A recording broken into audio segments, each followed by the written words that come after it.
예, 유영아 의원 수고하셨습니다. 다음은 대전 동구 출신의 더불어민주당 장철민 의원 나오셔서 질문할 차례입니다만은 잠깐만 한번 계셔봐 주십시오. 국무위원석의 전광판에 나오는 화면이 컴퓨터 화면에 뜨지 않습니까? 저 화면에 뜰 때 그쪽 화면에 뜨지 않습니까? 왜 그게 안 돼 있어요? 아니, 국무위원들이 전광판에 뜰 때마다 자꾸 고개를 들어서 쳐다보는 게 너무 어색해서 이쪽 화면에는 뜨는데 저 조금만 전환하면 다 뜰 텐데 왜 볼 수 없게 그래 해놓았어요?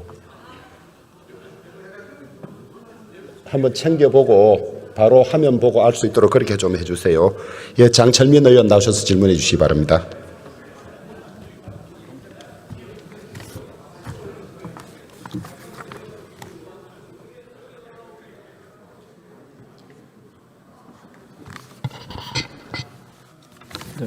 더 안 올라가나요? 갑자기 전화가 나가서. 이쪽은 상관없고. 네, 알겠습니다.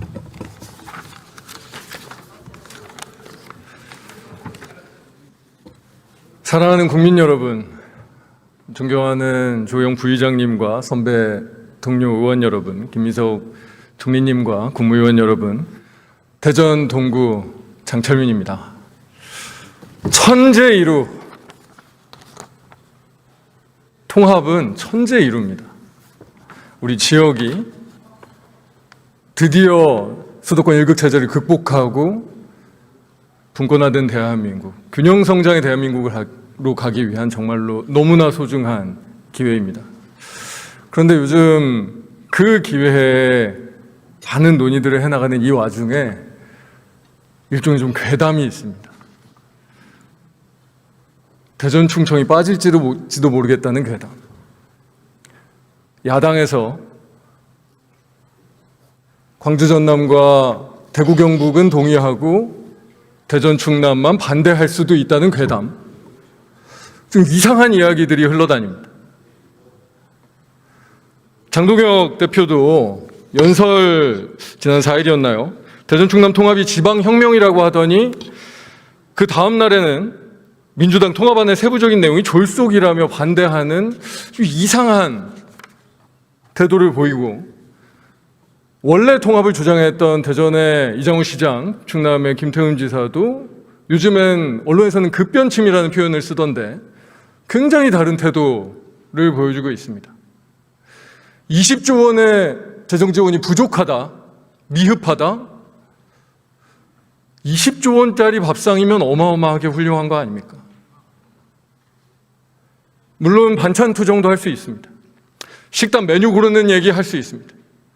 저희도 어떤 반찬이 더 좋겠다, 어떤 음식이 더 좋겠다는 이야기 하고 있습니다. 하지만 밥상 엎으면 안 됩니다. 절대로 이 천재이루 뒤집어서는 안 됩니다. 저는 이 자리를 빌어서 굉장히 이상한 괴담과 지금 야당의 어떤 시도들의 경고를 보내면서 대정부조민 시작하도록 하겠습니다.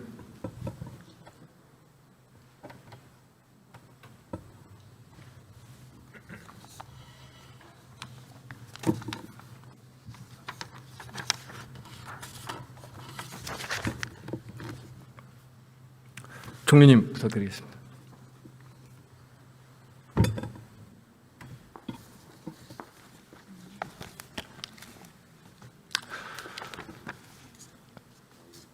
고생 많으십니다. 총리님 요즘에 국정 운영으로만도 너무 힘드실 것 같은데 이래저래 뭐 자꾸 무슨 시장 여론조사를 돌리기도 하고 이 국정에 집중하시는 걸 좀 방해하는 느낌도 있는데 어떻게 괜찮으십니까? 뭐 괜찮습니다. 네, 꼭 성공한 총리가 되실 수 있도록 예. 집중해 주시면 좋겠습니다. 제가 방금도 서두에 좀 말씀을 드리긴 했는데요. 혹시나 저는 사실 그러지 않을 거라고 생각하는데 요즘 진짜 며칠 동안 좀 괴담이 있었습니다. 어떻게 생각하십니까? 혹시 대전 충남만 반대해서 빠질 수도 있다라는 이 이야기들. 사실은 저희도 최근에 좀 주의 깊게 보면서 좀 특별히 이제 그 후속 조치를 이렇게 초과해야 되는 입장이라서 고민하고 있습니다. 이게 세 군데가 논의가 됐는데 막상 제일 처음에 논의가 시작된 대전 충남이 빠지면 어떻게 하나 좀 답답합니다. 아니 일각에서 주장하는 것처럼 지금 아마 발의된 법안 때문에 그런 것 같은데 이 규제 특례나 뭐 여러 가지 이제 권한의 특례나 재정 특례 차원에서 지역 간 차별이 있을 가능성이 정말 조금이라도 있습니까? 없습니다. 아예 없지 않습니까? 있을 수가 없습니다. 왜냐하면 공통적인 것을 가지고 통과시킨 후에 혹 그 이후에 각 지역의 맞춤형으로 더 필요한 것들을 추가적으로 특례를 조정해 갈 수는 있습니다. 그리고 그렇게 할 수밖에 없지 않습니까? 지역이 다르기 때문에 그런 2단계 설정을 하고 있고 그 다음에 특례의 부분 조정 부분을 총리 산하의 지원위원회를 둬서 할 것인데 기본적으로는 재정적으로나 또 권한적으로나 특례상으로나 두 군데든 세 군데든 같은 내용으로 시작할 수밖에 없습니다. 그러면 법이 일종의 차별이 있을 가능성은 아예 없다라고 명확하게 얘기하시는 거죠? 저는 그렇게 생각합니다. 그럼 혹시나 정부가 차별 대우할 가능성이 있습니까? 어떻게 가능하겠습니까? 절대 없지 않습니까? 그렇습니다. 그러면 야당에서 특정 지역은 찬성하고 특정 지역은 반대한다라고 하는 합리적인 이유가 있을 수 있습니까?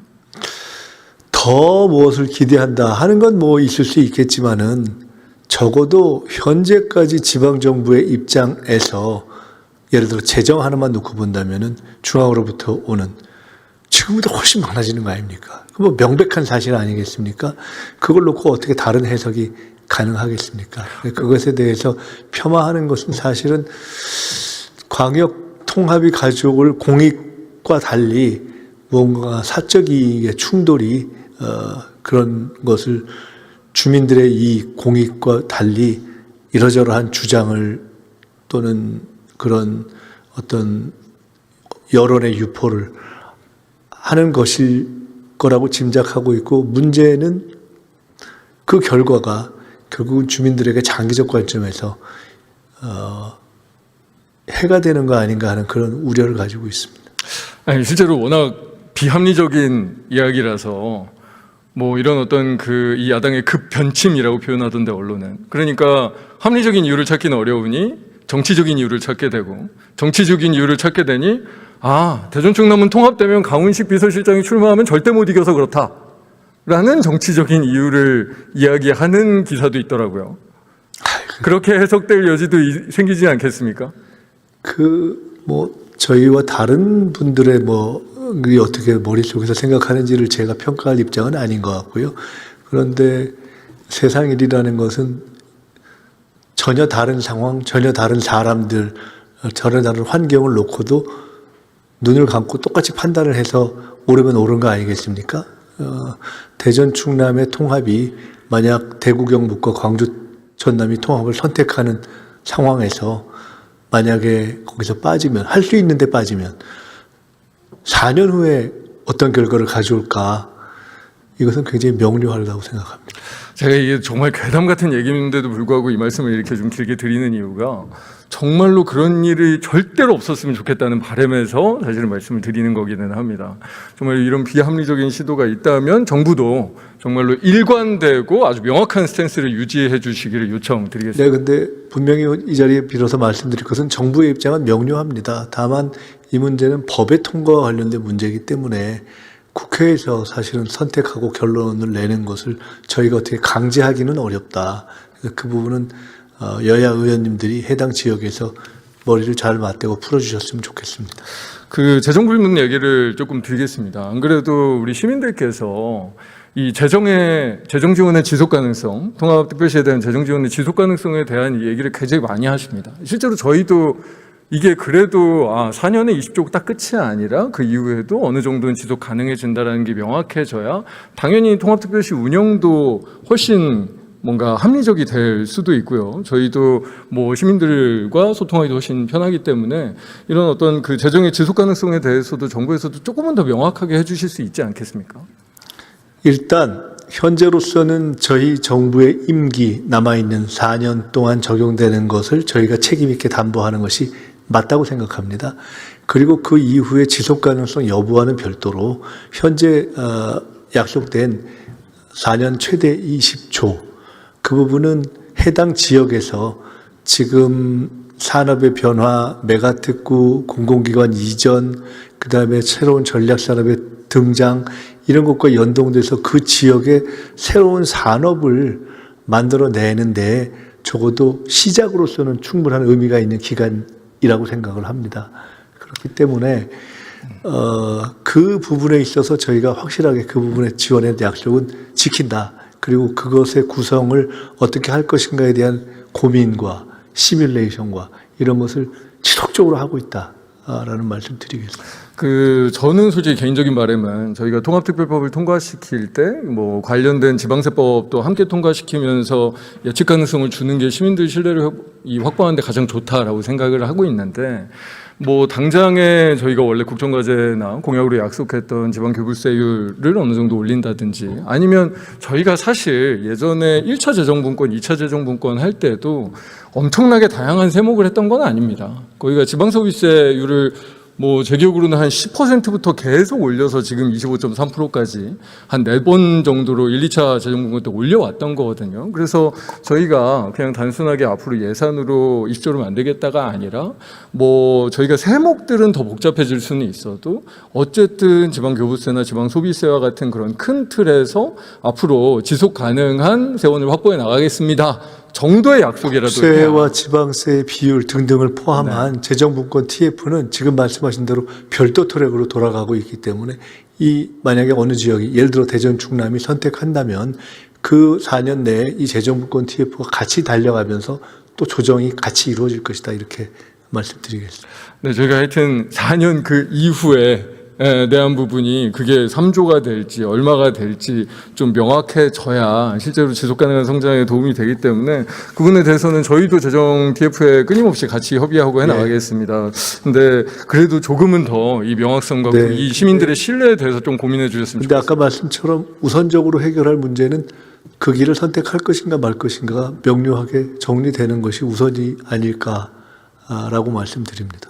네, 그리고 시간이 많지는 않아서 그 충청권 산업투자공사 관련된 특례를 제가 이제 통합법의 주장에서 지금 들어가 있는데 혹시 총리 보셨습니까? 예, 제가 사실은 부산의 동남투자공사 네. 첫 아이디어를 낸 사람 중에 하나이기 때문에 애초부터 그것이 일정하게 안착이 되고 나면 지금은 현재 산업은행의 자회사 형식으로 되어 있는데 타 지역에도 확산되는 것이 적절하겠다는 생각을 가지고 있었고 그와 연동되는 주장이어서 전 충분히 검토 가능하다고 생각합니다. 실제로 그 대부분의 이제 우리의 그 산업 정책이라고 하는 정부 지원 정책이라고 하는 게 너무 단기적이고 어떻게 보면 또 지역 맞춤형과는 거리가 멀고 그러다 보니까 산업 생태계에는 도움이 안 되기 때문에 지역 맞춤형으로 장기의 어떤 그 인내 자본이라고 표현할 수 있는 10년, 15년 기다리면서 지속적으로 투자하고 끊임없이 성장을 시킬 수 있는 이런 충청권 산업투자공사와 같은 시도들이 저는 사실 이 통합 과정만큼 중요하다고 생각하거든요. 네. 그러면 이거는 어떻게 보면 통합법 그 이 처리나 시행이나 7월 1일 뭐 통합특별시의 출범을 기다릴 게 아니라 지금부터 저는 정부 차원에서 함께 준비를 했으면 좋겠습니다. 어떻게 생각하십니까? 네, 좋은 말씀이고 저것이 부산의 동남투자금융공사의 경우에도 지역산업금융과 일자리까지 사실 연결되어 있는 일입니다. 그래서 잘 여러 가지가 이렇게 어우러져서 진행되면 좋을 것 같다고 생각합니다. 그러면 7월 1일까지 기다리지 않고 저희 정부와 국회와 뭐 이럴 때면 법안을 낸 저가 같이 지금 이 협의하는 저것은 그런 게 기대해도 될까요? 제가 정확히 봐야 됩니다만은 아마 산업은행이 연관되어 있는 디자인일 것 같은데 산업은행 측의 어떤 계획과 여력하고도 연동되어 있는 것이기 때문에 그렇게 같이 의논하면서 일찍 시작할 수 있으면 얼마나 할 수 있는지 그것도 함께 논의해 가시면 좋겠습니다. 네, 좀 꼭 그렇게 한번 검토해 보시고 같이 협의해 주셨으면 좋겠습니다. 그리고 공공기관 이전 관련돼서도 총리님께서 지난번에 말씀하신 게 있습니다. 우리 통합 그 특별시의 경우에는 좀 적극 우대한다 이런 얘기를 하셨는데 그 혹시 지금 앞으로의 어떤 계획 같은 걸 좀 밝혀줄 수 있으시겠습니까? 현재는 일단 원칙만 말씀드릴 수 있고요. 첫째는 이렇게 통합 지역에 있어서 우선적으로 고려한다. 두 번째는 1차 공공기관 이전의 경험을 놓고 볼 때 2차 공공기관 이전이 이루어지면 가급적 그 지역에 연관성이 있는 곳으로 하되 다 다 하나씩 흐트러뜨리는 산재 방식보다는 조금 더 직접성을 높이는 것이 좋지 않느냐라는 두 가지 정도가 현재 생각하고 있는 것이고요. 실제로 그것을 하는 준비하는 시기는 지금부터 한 올 상반기에는 조금 원칙을 갖고 내용을 이렇게 숙성시켜 가되 실제 결정은 올 하반기부터 해가는 것으로 하고 그 2차 공공기관 이전의 문제도 아마 총리실이 상당히 관여를 하면서 하게 될 것으로 생각합니다. 필요하면 같이 의논을 할 수 있는 길을 찾겠습니다. 네, 그래서 그 좀 제안을 드리고 싶은 게 우리 총리께서도 직접 지난번에 언급을 하신 건데요. 저희가 지역선호 산업 여건 이런 거를 고려해서 하겠다. 그러니까 과거처럼 그냥 단순하게 몇 개 기간 이전하고 이렇게 하진 않겠다라고 네. 분명하게 지금도 말씀을 하셨고요. 그래서 저는 제안 드리고 싶은 게 예를 들면 대전 같은 경우에는 그런 겁니다. 저희가 지식재산처 승격도 했고 뭐 관련된 기관들도 이미 굉장히 많이 있고 근데 이제 서울이랑 찢어져 있습니다. 예를 들면 발명진흥회라든지 이런 것들은 강남에 있고요. 그러면 저희가 그냥 단순하게 발명진흥회를 대전에 온다 이런 게 아니라 지역사 이 지식재산 클러스터를 어떤 식으로 만들어서 그 안에 기관들과 기업들과 정부가 함께 생태계를 만들어 나갈 수 있을지. 뭐 예를 들면 대전에 뭐 기상청도 내려와 있는데 우리 기상산업 클러스터를 만들어서 원래 있는 뭐 기상산업기술원과 다른 어떤 기상 관련된 기관들을 뭔가 이 생태계를 만들지. 그리고 뭐 방산 관련돼서도 대전에 꽤 원래 많이 있거든요. 그러면 이 뭐 방산 관련된 어떤 그 기관들을 집적시킬지 이런 방식으로 저는 뭐 기상, 방산, 지식재산 아니면 뭐 철도 뭐 이런 방식의 산업 클러스터와 연계되어 있는 기관 이전과 그래서 이후에도 그냥 단순하게 기관 이전하고 끝나는 게 아니라 예를 들면 책임 기관 같은 걸 하나 선정해줘서 그 이후에 산업 생태계를 그 이후에 이런 어떤 그 정부와 이 기업들이 연관된 생태계를 어느 정도 목표로 발전시켜 나가겠다라는 성과 관리 체계도 만들고 이런 방식으로 돼야 이게 단순하게 그냥 기관 이전에서 끝나는 과거의 사례를 답습하지 않는 새로운 방식의 우리가 균형 성장 정책이 된다라고 생각하는데 총님도 혹시 어떻게 생각하십니까? 의원님 지난번에 그 대전에 제가 방문했을 때 함께 쪽방 갔다가 그 LH로 네. 이전하는 것을 뭐 아주 크진 않지만 작은 진전을 함께 이뤘던 기억이 있지 않습니까? 이 문제와 관련해서도 풍부한 아이디어를 많이 주십시오. 같이 의논하겠습니다. 네, 감사합니다. 그리고 저희가 지금 뭐 통합, 5극 3특 여러 가지 균형성장 정책, 공공기관 이전 막 이렇게 하고 있는데 저는 균형성장 정책이라고 하는 게 저희가 4년에 끝날 일, 5년에 끝날 일 이런 일이 아니지 않습니까?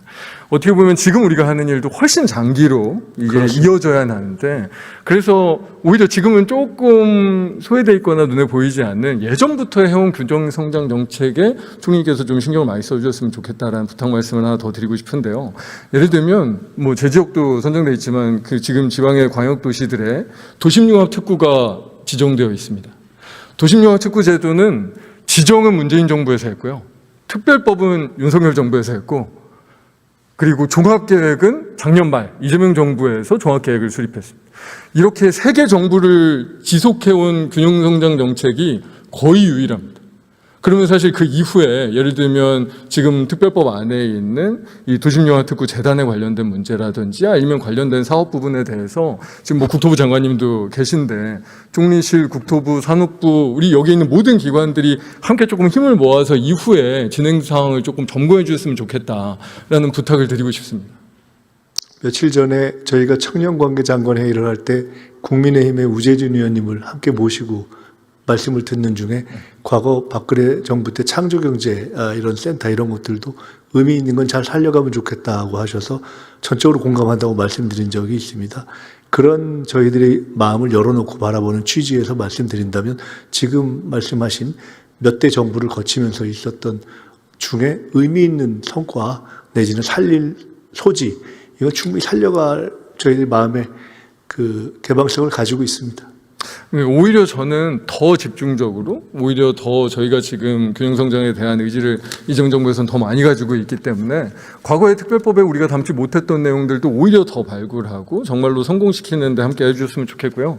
시간이 별로 없으니까 간단한 거 몇 개만 좀 말씀드리면 그 루센트 블록 건 혹시 어디요? 루센트 블록이라고 네. 지금 이 좀 이슈가 되는 이 조각 투자 관련된 네네. 장외시장 네. 인가 조각 투자 관련돼서 네 지금 뭐 금융위에서 인가 절차를 갖고 있는데 지금 여러 가지 스타트업들이나 이런 어떤 샌드박스를 거쳐온 기업들이 이권이 어떻게 될지에 대해서 굉장히 주목하고 있어요. 앞으로 우리가 혁신 성장에 대해서 이야기를 한다고는 하는데 이러다가 회사 그냥 문 닫는 결정이 나오면 그 회사든 아니면 여기에 있는 고객들이든 너무 어려워지는 거 아닌가라는 걱정을 하고 있으니까 그런 걱정들 잘 살펴주십사 하는 바람이 하나 말씀드리고, 또 하나는 이것도 뭐 거래소 관련된 일이긴 하지만 아까 우리 코스닥 얘기가 많이 나와서요. 코스닥이 우리 IPO를 준비하고 있는 기업들이 되게 어려워요. 네. 그냥 나스닥이 좋아서만 가는 거는 아니에요. 코스닥 상장하는 게 불확실성이 너무 커요. 일단 빨리 안 해주고요. 밸류에이션은 너무 후려치고요. 네. 이 밸류에이션을 후려친다는 게 이게 저는 사실은 이건 거래소만의 문제는 아닌 것 같아요. 거래소가 밸류에이션을 충분히, 그러니까 우리나라의 기업 가치를 충분히 인정해줄 요인이 없어요. 이게 오히려 낮은 가치로 상장이 되고 꽉 커지면 이거 좋아 하지만 이게 자칫 상장하자마자 가치가 떨어져 버리면 이게 꼭 거래소 책임인 것처럼 하거든요. 그럼 당연히 훨씬 많은 가치 인정해주는 나스닥에 갈 수밖에 없어요. 이런 방식, 이런 어떤 이 구조가 계속 지속되는 한 아까 다른 의원님도 얘기하시던데 우리 코스닥 시장이 제대로 운영되기가 쉽지가 않습니다. 그런 부분들도 대표님께서 한번 관심을 두셔주시면. 네, 그렇게 하겠습니다. 예. 감사합니다.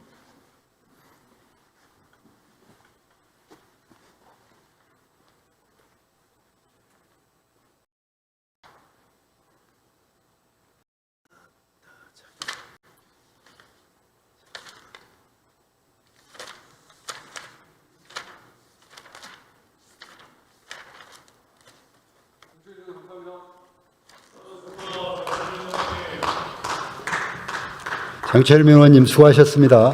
다음은 조국혁신당 비례대표 차기